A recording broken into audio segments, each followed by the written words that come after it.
Voda. Oh, linki baadaye subiri muone. Nipe sasa kwangu mjumbe. Sasa una jelo yako kabisa hapa unalipia. Una bomu. Wa mjumbe ni lazima ile dude. Wanaenda kushuti pale sokoni wapi? Kwangu kwanza. Unaenda kushuti wimbo gani? Wewe unasema una jelo kabisa. Wimbo gani? Subiri nitakwambia, subiri kwanza nipe kwangu nitakwambia nyimbo. Okay, fresh. Hamna jelo.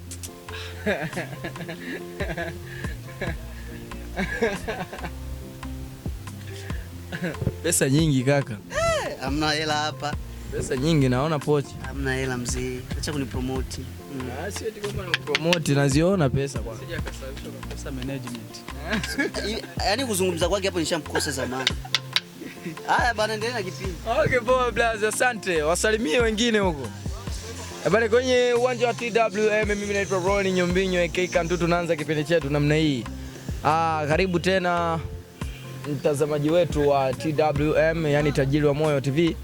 Na pia usisahau kwamba tupo kwenye kipindi na blaza yetu hapa. Huyu hapa ni mwana gospel ambaye unayemuona hapa. Usishangae mwana gospel inakuaje anauza voucher, pia yeye ni wakala, inakuaje? Mambo yakae sawa? Hapana. Kazi yote ile huaga inapigwa. Ujue kwamba tofauti na kuimba kuna kazi nyingine ambazo zinahitajika mtu atumike. Sawa bana? Inakuaje kaka? Poa. Ni sawa. Sawa kabisa. Unaona kakaangu unatulia kwenye kazi yako. Kuna namna. Asante sana. Watu wa TWM kwanza wanangetaka kujua zaidi kwa majina, unaitwa nani vipi? Mimi kwa majina niite Ibrahim Mjumbe. Hayo ndio majina yangu. Wewe ni mwinjilisti kabisa, yani rasmi? Ndio, mimi ni mwinjilisti. Sasa kwa nini kwanza ulipendelea maeneo ya shule uje kuweka pisti yako hapa? Mimi nilifurahia kuweka maeneo haya kwa sababu nilionaga hakuna mawakala wengi hapa, ni wachache tofauti na sehemu zingine watu wanakaa wengi wanani mawakala. Kwa hivyo nikaangalia nikasema hapa hamna mawakala wengi, ngoja niweke zangu hapa. Mtu akitaka kukufuatilia kwenye tovuti ya YouTube atakufuatilia kwenye jina gani labda vile? Hilo la Ibrahim Mjumbe. Asante sana. Labda unaweza ukatuambia background yako ya nyuma, ya maisha yako ya nyuma kabisa. Ilikuwaje na vipi mpaka ufikie kuweka pisti ya wakala, na vipi changamoto za wakala nazo vipi zinakuwaje? Background yako ya nyuma tunataka tuijue bwana. Background yangu ni ndefu kidogo. Kwa sababu mpaka kufikia kuwa wakala leo ni kwamba tumeshafanya kazi zingine tofauti. Kama ni kuchimba dhahabu, nimeshachimba misisi lakini pia kama ni kuvua, tumeshavua dagaa, vitu kama hivyo. Lakini pia nakumbuka niliwahi kuuza dagaa sokoni hapa kambini. Maandazi pia niliwahi kuuza maandazi maeneo haya hivi ya college hapa. Pia nishawahi kufanya kazi ya bodaboda sana. Mpaka kuja kufikia hapa tuseme nimeshafanya kazi nyingi sana. Na kazi zingine ambazo sikutaja nimeshafanya nyingi. Asante sana. Labda watu wangetaka kujua kitu gani ambacho kilichokusukuma zaidi sana uanze kuimba nyimbo za Injili? Kwanza nilipenda sana kuimba tangu na kuwa nilikuwa nimepangilia kwamba nianze kuimba nyimbo za Bongo Flava, maana nilikuwa ninaweza kuimba na kuandika nyimbo za Bongo Flava. Lakini baada ya kuongoka kuwa Mkristo nikaona hapana, sio vizuri niweke historia yangu kwenye masuala ya muziki wa Bongo Flava, bali niweze kumwimbia Mungu wangu au niweze kuimba nyimbo zinazomtukuza Mungu. Lakini pia nikaona ni vizuri kwa namna hiyo niweze kuimba hata nyimbo za maadili, za kuelimisha jamii, nyimbo ambazo ni za maadili. Asante sana. Na pia pale ambapo ulipoanza kuimba, Unajua mtu kama akianza kuimba uinjilisti huaga kuna majaribu mengi sana. Vipi au kuimba wimbo wote ule wa kibongo flavor?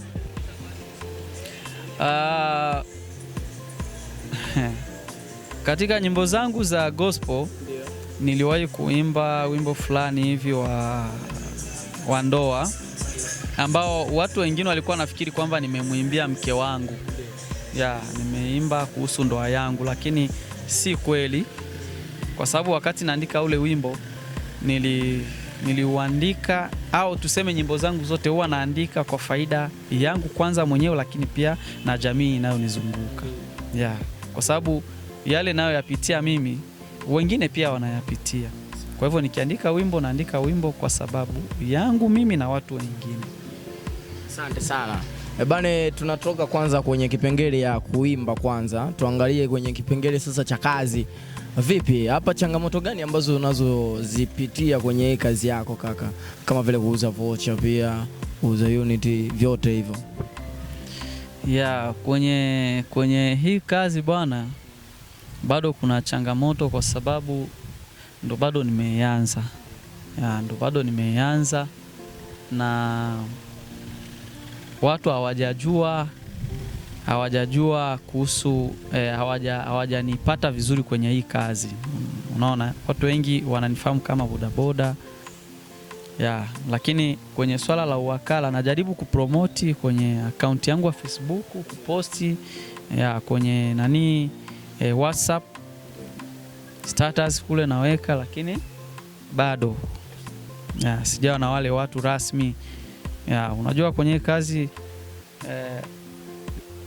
huwa nasikia kwamba kuna wale wateja ambao wameshajiwekea watu rasmi wa kwenda kutolea pesa zao, kwamba mimi nikiwa na pesa kadhaa, nikiwa na pesa yoyote lazima niende kwa fulani, na nikikosa muda wa kwenda kwake bora nimpigie simu yeye aje. Mimi hao watu mimi sijakuwa nao bado. Lakini pia kwenye masuala ya voucher zinachukuliwa kama kawaida, maana watu wanahitaji voucher. Asante sana. Labda ulivyoanza kazi yako hii ya kuanza kuuza voucher nini, watu ulivyofungua, watu kwanza walipokeaje ile misiri yao? Walikuzoea kwenye njia nyingine, lakini ulivyoanza kutumika kazi ya voucher, watu walikupokeaje? Watu walinipokea vizuri. Kwa sababu kwanza mawakala wengi hawapendelei kufanya kazi ya kuuza voucher kwa sababu hamna faida ya kutosha. Kwa hivyo mimi nikasema niweke tu voucher hivyo ili nitangaze kwamba pale kuna wakala. Lakini pia nina mpango wa kuendelea kuuza voucher kwa sababu ya kutimizia watu mahitaji ya masuala ya mawasiliano. Tofauti na kuuza voucher, nadhani umemsikia brother yetu jinsi ambavyo alivyoanza mambo yake ya kuimba na pia alivyoanza kuuza voucher na kuwa wakala rasmi. Nadhani ulisikia kazi zake zote ambazo alishawahi kutumika. Na wewe fanya kama una huo uwezo, au utakuwa unaegemea tu upande mmoja? Hapana, mwanadamu waga hayupo hivyo. Asante sana kwa kutusikiliza mwanzo mwenga. Labda unaweza kuwa na lipi la kuwaambia watazamaji wetu ambao wanaokufuatilia sasa? Mimi ninachoweza kuambia watazamaji na wasikilizaji wetu ni kwamba mimi ni mwanandoto katika swala la kuimba. Nina miaka natafuta management, sijapata management. Lakini ninahitaji sana kupata management ili nifanye niweze kutimiza ndoto yangu, maana nina ndoto ndefu sana kuhusu masuala ya kuimba. Sitaki kuimba tu kwa sababu ni kuimba ya butubutu, hapana. Nataka nikipata management ambayo itakuwa serious, tufanye kazi ambazo watu watashangaa na kusema huyu ni wakambini kweli huyu, unaona? Maana sisemi sana, lakini mambo ni mengi kuhusu masuala ya muziki ninavyopanga mimi. Watu wakitaka kukutafuta, upo kwenye kundi au upo mwenyewe? Mimi ni muimbaji binafsi, sipo kwenye kundi hapa.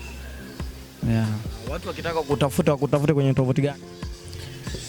Napatikana YouTube kwa majina yale ya Ibrahim Mjumbe. ya, na Facebook natumia hayo majina Ibrahim Mjumbe.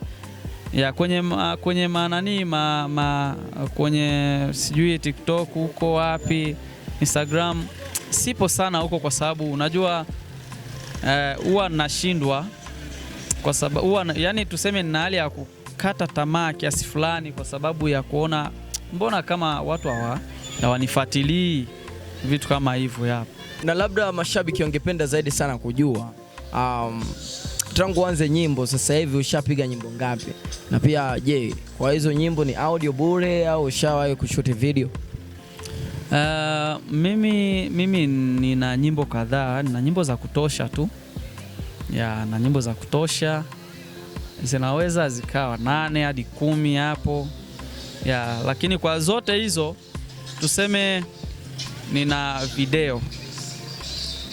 video kama ngapi tuone, kama 4, maana kwa hizo nyimbo kuna wimbo mmoja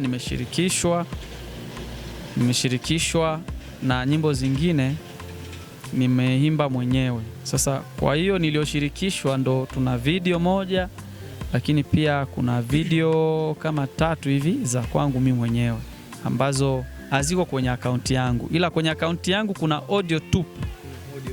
Ambazo zipo. Kuna audio tu, yani hakuna video, na hizo huwa nashindwa kuweka video kwa sababu nguvu ya kufanya video sina. Ya, japokuwa ninatamani kufanya hivyo, lakini bado uwezo haujaruhusu. Management sijui. Ya, management, lakini pia uwezo tu wangu mwenyewe. Ya, ile si unajua kuna mtu anaweza akajitoa kutokana na vile anavyo kipato alichonacho. Ya, lakini mimi huo uwezo wa kutengeneza video sina. Na labda ukianza kutengeneza video unaweza ukapendelea zaidi sana director nani ambaye unaweza ukaanza naye? Mimi hapa nyumbani huwa natamani sana kufanya kazi na Tolo, lakini pia Spy. Ya, huwa natamani sana kufanya nao kazi, na nishawahi kufanya kazi na Madiba. Nishafanya naye kazi, yuko vizuri pia, tunaweza tukaendelea kufanya kazi naye, vitu kama hivyo. Ya, ila huwa natamani sana kufanya kazi na Tolo na Spy. Kwa hiyo hao ndo unaona madirector wakubwa zaidi sana unaweza ukafanya nao? Naweza nikafanya nao kazi. Nikipata tu nguvu basi nafanya nao kazi. Asante sana.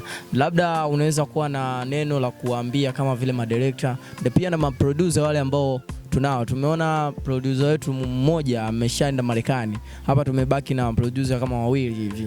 Neno moja kwa hao maproducer ambao wamebaki. Maproducer kwanza niseme producer ambaye nilikuwa nafanya naye kazi sana alikuwa ni Sosi. Marem Sosi. Lakini sasa hivi nafanya kazi na Tusei. Ya, na napenda vile wanavyofanya. Ya. Bane, nadhani ulikuwa nasi mwanzo mwisho. Hii hapa ni TWM na mimi naitwa Ronny Nyombinyo aka Kantu Dede, bila kusahau ambaye yupo nyuma ya kamera anaitwa Baden. Usisahau kusubscribe, kulike na comment, na pia usisahau kwenda YouTube kusubscribe ile account ya blaza yetu hapa, nadhani alisema jina yake. Usisahau kulike pia na kucomment. Please support sana kwa yote ambaye anaendelea kutufuatilia mwanzo mwenga.